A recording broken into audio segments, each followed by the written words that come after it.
Here they are growing in the garden before I moved them.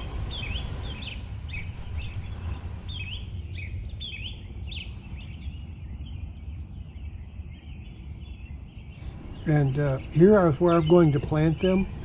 And there's some daylilies growing here. And I've got too many of those.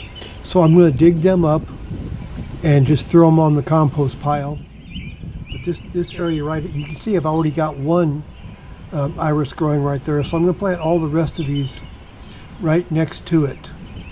And just dig up these daylilies first. So the first thing I'm doing is digging a hole for them.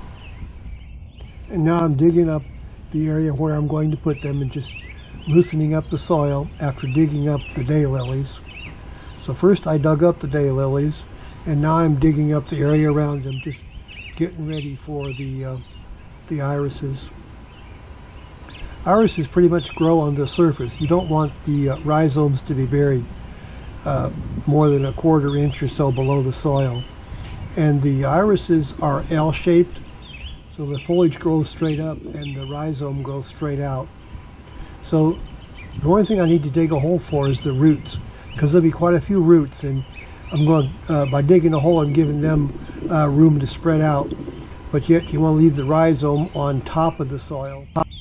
So here's the irises that I'm digging up, and I'm kind of pulling up weeds around them because I want to see where the rhizomes are, because they could go out at any angle because it's L-shaped, so you don't know which direction the rhizomes are going, and I don't want to cut into them with my shovel. So I'm figuring out where they are, and some rhizomes might have several irises hooked onto them with a main one in the center and smaller ones coming out from the sides. So I want to figure out all that before I start digging, what they look like under the ground. So just dig them up, and I put my shovel underneath of them and step on it to pry them up. And then when I lift up the clump, I'm taking off all the old plants around them that are other things, and just kind of picking off some of the dirt so I can see the rhizomes and the roots and everything, and make sure they're all good and hard and not maybe soft and mushy. So you make sure they're green and healthy. And then I'm just going to throw them in my wheelbarrow and take them out front when I get all of these here dug up. I just repeat the process, just lift around the ground around them and see where the rhizome is, and if there's anything growing around, just pull them out so you can see where the rhizome is, because it's going to be right at the ground surface, no more than a quarter inch deep, because you don't want them buried. And so once I figure out where the rhizome is, then I'll put my shovel in, knowing where I will not cut through the rhizome, and then just dig it up.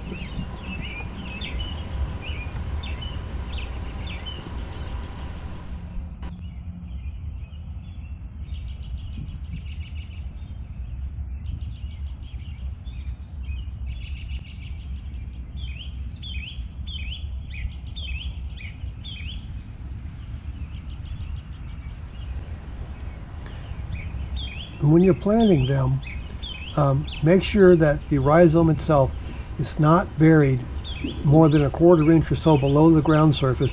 But I do dig a nice hole for the roots. As you can see, the roots I want them to be spread out as much as possible. So I dig a hole, but I don't bury the rhizomes. Just leave them near the surface of the soil. And a lot of gardeners cut off the leaves of their iris to make like a fan shape at the top, and the two reasons that they do that are to keep the wind from blowing over the plants that are setting right near the surface of the soil, and they're no longer held in place by the roots because you dug them up. And the second reason is transpiration, which is the water evaporating from the leaves is pulled up out of the soil by the action of it evaporating from the leaves. And when you dig up and pull the roots out of the soil, it can no longer do that until it grows new ones. So that's why they cut off the leaves from the top, so they can't lose all that moisture. But I just don't want to do it that way.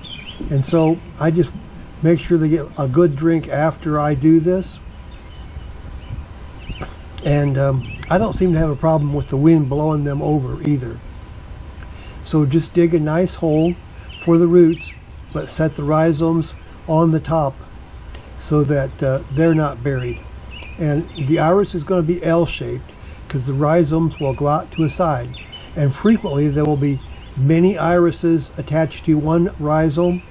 So you want to check it out and make sure that there's no soft or mushy parts on it, which sometimes happen if they get too crowded. And if you do get a soft or mushy part of the rhizome, just cut it out and then go ahead and plant the rest.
Okay, then when you get that done, just water them really good, because this time of the year, which is the last part of July, is the absolute best time to transplant your irises.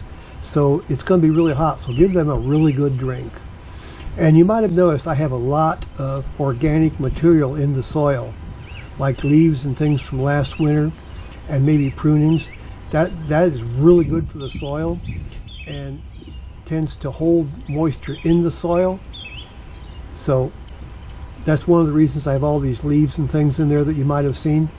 And so just give it a good drink after you get done, and that's it. And so if you like this video about how to transplant irises, please subscribe to my channel. It really helps me out. And I will talk to you next time. So thanks a lot, and bye.